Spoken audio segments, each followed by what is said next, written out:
ომის დროს იმატებს დიდრების ქონება და ღარიბების გასაჭერი. მართველების რიხიანი გამოსავლები, მართულთა დუმილი.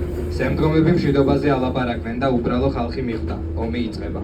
ომს აწაგებენ ზემდგომები, ჯარში გაწვევის უწყებები დაგზავნილია. შიურების პური შეჭმულია, ხორცის გემო დავიწყებული. ხალხის ოფლი ფუჭად დაღვრილი, ხოლო დაფნარი გაჭეხილი. სამხედრო ქარხნის მილებიდან ამოდის ბოლი. კედელზე წარცით მიეწერათ, მათ უნდათ ომი, დამწერი უკვე მოკლულია. ზემდგომები გვაფრთხილებენ, ომი და მშვიდობა ორი სრულიად სხვადასხვა რამეა, მაგრამ მათი მშვიდობა და მათი ომი რაღა ქარი და ქარიშხალი. მათი ომი იბადება მათი მშვიდობიდან, როგორც ბავშვი დედის მუცლიდან. ის ატარებს თავის თავში მშობლის ყველა მავნე თვისებას.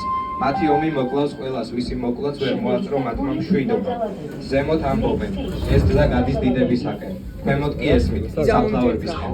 რამეა, წყვილები წვებიან საწოლში, ახალგაზრდა გოგოები ოფლებს გააჩენენ. ის ვინც ხორცი აგვაცალა მაგიდიდან, გვასწავლის ვიყოთ კმაყოფილი. ის ვისაც ერგო ჩვენი წილი, გვასწავლის ვიყოთ ხელკაშები. მაწყლები მშივრებს უამბობენ ნანატ დროზე, რომელიც დგება. ვინც ქვეყანას მიაქანებს უსქრულისკენ, ამბობს რომ ქვეყნის მართვის სირთულე არც უნდა იყოს გასაგები უბრალო კაცისთვის. გოგონები შეკრებილან სოფლის ბოლოს, ხეების ჭრილში და ირჩევენ შეყვარებულებს, იგივეს აკეთებს სიკვდილიც, ირჩევს. სავარაუდოდ ვერც ხეები გადარჩებიან, მშობლები ითხოვენ, შრომელები ითხოვენ პურს, ვაჭრები ითხოვენ ბაზრებს, უმუშევრები შიმშილობენ, დაიმშნენ დასაქმებულებიც.